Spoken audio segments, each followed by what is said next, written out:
Sublime gracia del Señor, que a un infeliz salvó. Sublime gracia, mas el Dios de toda gracia que nos llamó a su gloria eterna en Jesucristo, después que hayáis padecido un poco de tiempo, Él mismo os perfeccione, afirme, fortalezca y establezca. A Él sea la gloria y el imperio por los siglos de los siglos. Amén. Gracia me enseñó a temer. Sublime Gracia es un programa que presenta breves reflexiones fundamentadas en la palabra de Dios. Es un deseo y necesidad de mi propio corazón de conocer más profundamente a este nuestro Dios de toda gracia que nos llamó a su gloria eterna en Jesucristo. Todas las semanas, en Luz a las Naciones, canal cristiano de comunicación, puedes seguir este programa y recorrer juntos el largo pero certero sendero de la palabra de Dios. Dios me salvó y mis cadenas ya Él rompió. Sublime gracia, porque de su plenitud tomamos todos y gracia sobre gracia. Perdón, sublime gracia, inmenso amor. Es un placer para mí saludar a los oyentes de Radio Luz a las Naciones en nuestra programación semanal de reflexión bíblica titulada Gracia Sublime, programa desde el cual compartimos con todos ustedes breves reflexiones, pensamientos basados en la verdad de Dios que tienen como objeto edificar nuestras vidas en Cristo Jesús. A lo largo de los últimos programas hemos estado hablando de la personalidad del Espíritu Santo, de su actividad en nosotros y en una manera en la que le estamos contemplando en la totalidad de la Escritura. Como hemos dicho, en el propio avance progresivo que la propia Escritura inspirada nos muestra, en su propia, como digo, valga la redundancia, revelación progresiva de sus verdades, vemos que el Espíritu Santo, el Hijo, el Padre, o sea, las tres personas de la trina deidad de Dios, están presentes en el Antiguo Testamento y con claridad evidentes y visibles. Pero la Trinidad en sí misma es una revelación puramente neotestamentaria. Y por lo tanto es en el Nuevo Testamento, es una vez que Jesucristo muere en la cruz, resucita, asciende, donde realmente ya se hace parte de lo que es la propia experiencia en la Iglesia. Claro que en la propia vida ministerial de Jesucristo vemos la Trinidad en su bautismo. Vemos muchos momentos donde el propio Padre está presente y donde el propio Espíritu Santo fortalece la vida del Hijo de Dios en su andadura y en su ministerio terrenal. Y en la misma manera, en el Antiguo Testamento también podemos ver al Espíritu Santo capacitando, obrando, ungiendo, levantando, empoderando la vida de muchos santos a quien Dios escogía para funciones específicas dentro del pueblo de Dios, el pueblo escogido de Dios y, por supuesto, para ser un significado útil y espiritual a nosotros en estos tiempos. En la misma manera el Hijo aparece muchas veces, lo podemos ver en las diferentes teofanías o cristofanías, manifestaciones, apariciones evidentes del Hijo de Dios, a veces bajo el nombre del ángel de Jehová. Esa manifestación visible de Dios. Sabemos que al Padre, que a Jehová, en cuanto a lo que Él representa, nadie le ha visto y nadie le puede ver. Pero sin embargo, en estas manifestaciones se hizo visible, y como bien enseña el profeta Miqueas en la segunda parte del versículo 2 del capítulo 5, dice: y sus salidas, sus apariciones son desde la eternidad. ¿Quién? Aquel que nacería en Belén y aquel que sería llamado a ser el pastor de Israel.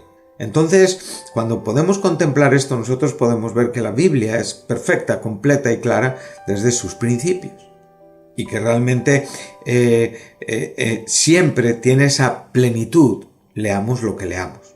Pero por otro lado, también podemos ver que esa plenitud, o en esa voluntad que le ha placido a Dios en la Escritura, nos ha dejado una revelación progresiva que avanza y se clarifica, y lo que a veces lo encontramos en un aspecto negativo, o sea, sin toda la claridad que tiene, posteriormente en una manera más positiva en el Nuevo Testamento, cual negativo de fotografías que por el propio paso de la elaboración y de la actuación del fotógrafo, pues de unos negativos aparecen unas fotografías nítidas, ¿no? Pues si nos permite esta analogía explicar esto, pues damos también gracias a Dios. Ahora estamos en el Antiguo Testamento y, como digo, estamos en el segundo libro de Samuel, en el capítulo 23, en las últimas palabras de David. Y ahí también estamos gozándonos mucho por la propia presencia del Espíritu Santo, en cuanto a su personalidad, en cuanto a su deidad, en cuanto a su divinidad, en cuanto a lo que Él es y claramente manifiesta en la vida de este santo, un santo prominente, de un hombre importante en la historia de Israel, David, posiblemente ese rey que aún con una vida de dificultades, una vida con grandes errores, sobresale sobre el resto de los reyes, ya que él mismo, en cierta manera, es con quien se lleva a cabo ese maravilloso pacto de que de sus entrañas, de él saldrá realmente aquel que se sentará eternamente en el trono de David, que este será Jesucristo, quien hoy evidentemente está cumpliendo este pacto en una manera parcial, y que sabemos que en una manera absolutamente total y literal lo cumplirá en el milenio. Por lo tanto, en esto vemos también la grandeza de este rey en su propia relación con Dios en cuanto al carácter de pacto, en este pacto que llamamos el pacto davídico. Estamos en las últimas palabras de David y, como digo, hemos estado 2 programas en estos 3 primeros versículos. Podríamos ir hasta el 5, pero como digo, lo que nos ocupa es antes. Entonces dice así: estas son las palabras postreras de David.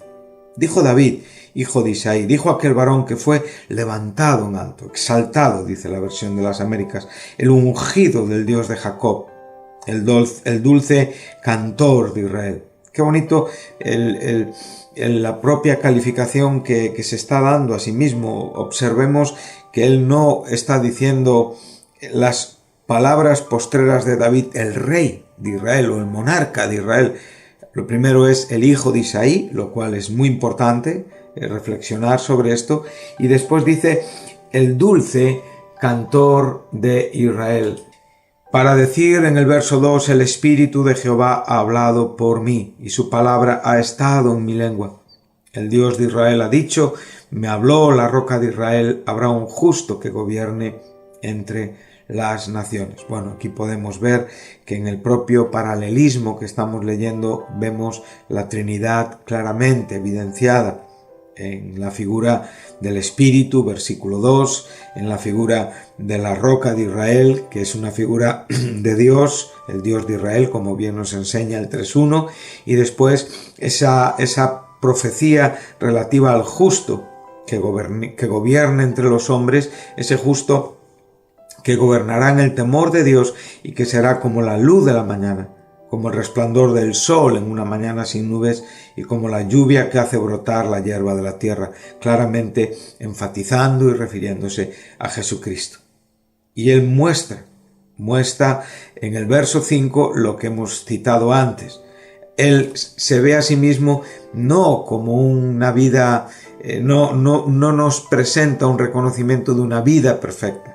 En estas últimas declaraciones, donde él reconoce que su casa no tuvo esta perfección, sin embargo, esta perfección es manifestada a través de ese pacto perpetuo que Dios hizo con David. Y sabemos que esto es el pacto davídico que viene en el capítulo 7 también de este segundo libro de Samuel. Entonces, lo primero que estamos observando y lo primero que nos llama la atención es que el propio David comienza citando estas palabras, ¿no? El rey de Israel, no el monarca de Israel, sino el hijo de Isaí. O sea, él viene y se remonta a sus propias raíces, a sus propios orígenes. Claro, aquí podemos ver que él está al final de sus días.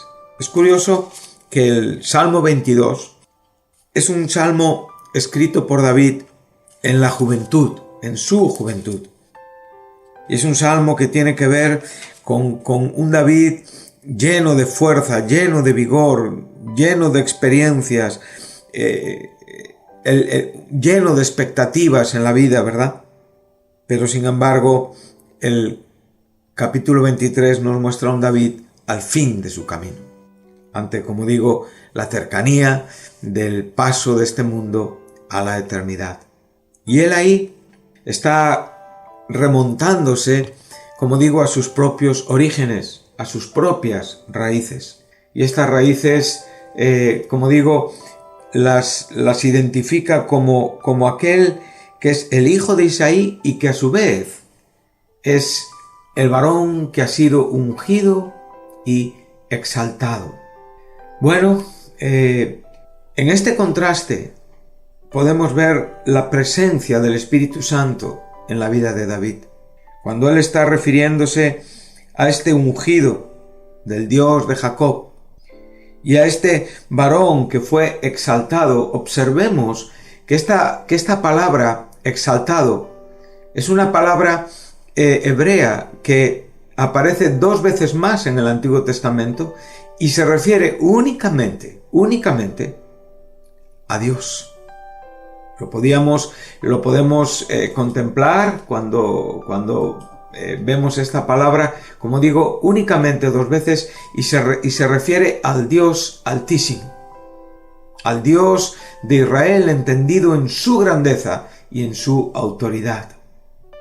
Entonces, por ejemplo, Oseas aparece exactamente en el libro del profeta Oseas, en los versos 16 del capítulo 7 y en el verso 7 del capítulo 11. Por ejemplo, este último: pues mi pueblo se mantiene infiel contra mí, aunque ellos lo llaman para que se vuelva al Altísimo, ninguno le exalta. Y aquí tenemos esta combinación de palabras, el Altísimo refiriéndose a Dios. Por lo tanto, cuando estamos contemplando esta verdad, ya claramente podemos ver la acción de Dios sobre la vida de su siervo y, por supuesto, la exaltación a la cual está refiriéndose Dios. Observa que en el capítulo 7 del segundo libro de Samuel, Dios nos da una explicación que todavía hace un paralelismo claro en cuanto a esta declaración de David, este hijo de Isaí, este hombre que reconoce, como bien nos enseña en el Salmo 37:25, que joven fui y he envejecido y no he conocido un justo desamparado ni su descendencia mendigando pan. Esta fue la experiencia de David. Como veremos en algún texto más, es la experiencia de todos los santos. Un santo que no contempla su punto de partida es un santo, que pierde de vista el principio por el cual comenzó todo, y siempre es Dios, su comisión, su llamado. Cuando nosotros podemos contemplar esto, también sacamos una lección importante para la vida. Todos, indefectiblemente, estamos andando hacia el final de nuestra carrera. Si Jesucristo no viene por su iglesia antes, todos experimentaremos el fin de la vida y experimentaremos la tumba. Pero para nosotros, cuando lleguen esos momentos, seguiremos recordando nuestro punto de partida, porque el propósito por el cual Dios nos apartó, nos santificó, nos comisionó, nos ungió, nos llenó de su Espíritu Santo, es para mantener en nosotros la esperanza viva de la gloria venidera, de la gloria final. Por eso el Espíritu Santo es tan importante en nuestros corazones, por eso el Espíritu Santo lo podemos contemplar y lo podemos ver perfectamente en la vida de David, al fin de sus días, para recordarle el propósito por el cual él caminó en esta vida.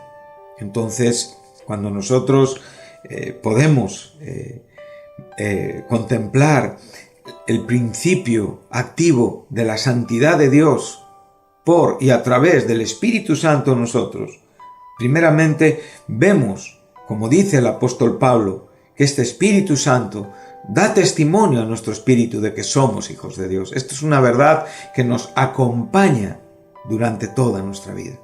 Esto no es un hecho puntual, es un hecho puntual en el sentido de la salvación, en el sentido de la experiencia por la cual nosotros nacemos de nuevo, como en su día David tuvo que experimentar una justificación por la fe en Jesucristo, aún en pleno Antiguo Testamento, aún bajo el régimen del Viejo Pacto.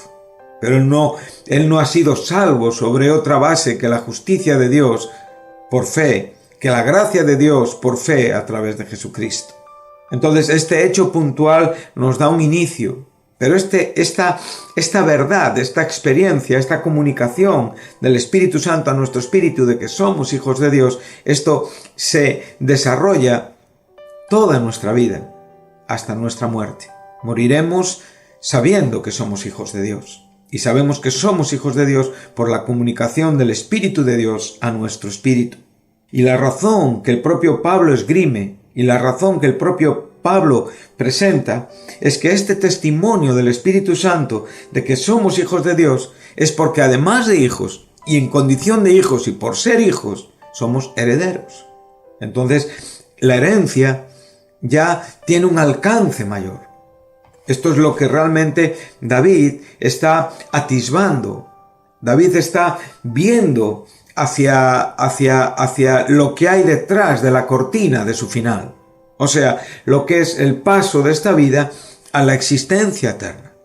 Y él perfectamente se da cuenta de que la razón por la cual él fue levantado, él fue ungido, la razón por la cual él fue traído desde la nada al trono como monarca de Israel, es sencillamente para honrar y glorificar a Dios, tanto en vida como en muerte.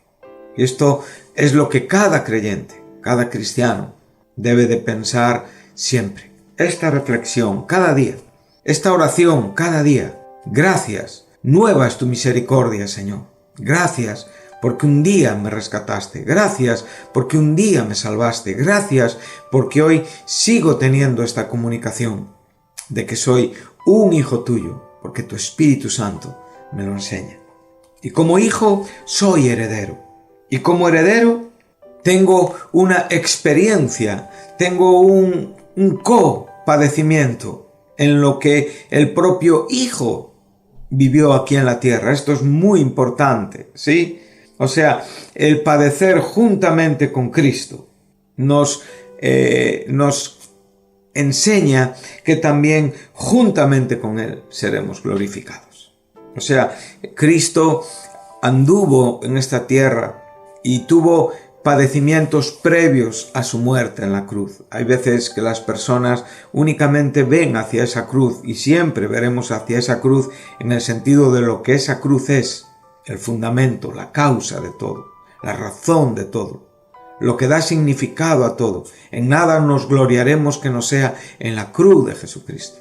Por ella yo he podido morir a este mundo y nacer a una vida santa. Pero a la vez también podemos ver la propia vida del Hijo. Y en la propia vida del Hijo vemos padecimientos previos a la cruz. Y esos padecimientos fueron el propio desprecio de este mundo, de Satanás, de todo lo que hoy nos hostiga, de todo lo que hoy nos oprime, de todo lo que hoy nos desprecia, de todo lo que hoy nos persigue, de todo lo que hoy se vuelve contra nosotros. Es ese viento potente que sopló contra el rostro de nuestro Salvador y que sopla contra el rostro de sus hijos, de sus hermanos, de sus coherederos. Entonces, en este sentido, nosotros participamos también de estos padecimientos. Y estos padecimientos dan sentido a nuestra vida y potencian la actividad interior que hay en nosotros, que nos recuerda que somos hijos, y si somos hijos, somos herederos y coherederos. Entonces, como dice el apóstol en el verso 18, pues tengo por cierto que las aflicciones de este tiempo presente no son comparables con la gloria venidera que en nosotros ha de manifestarse. Entonces, como digo, este Espíritu Santo que estuvo en este momento en la vida de David es el que hoy está presente en nuestros corazones. Si usted es joven, está al principio de su vida en Jesucristo. Si usted es mayor, está viendo ya, atisbando el final. De cualquier forma, hay un principio igual en la vida de todos. David pudo echar un ojo retrospectivamente hacia atrás y vio lo mismo que vio al final. La fidelidad de Dios. El Dios que le había levantado en su juventud era el Dios que le acompañaba en su vejez. Era el Dios que le acompañaba en sus postreras palabras. Era el Dios que en la presencia del Espíritu Santo le recordaba su unción, su exaltación, cómo fue levantado y traído, evidentemente, a una honra por parte de Dios que siempre debe de ser vista desde una perspectiva de gracia. Y en esto viviremos, siempre agradecidos a Dios. Que Dios les bendiga y hasta aquí ha llegado el tiempo de este programa. Y les espero en el próximo programa de Gracia Sublime para poder gozarnos, cómo no, en la persona del Espíritu Santo vista a través de estas breves reflexiones y, por supuesto, entendida en el contexto total de la Escritura, viéndole como le estamos viendo ahora, con su actividad en el Antiguo Testamento y como le veremos, Dios mediante, por supuesto, en el Nuevo Testamento y aún en una manera preciosa en el libro de Apocalipsis. Que Dios les bendiga y hasta la semana que viene. Muchas gracias.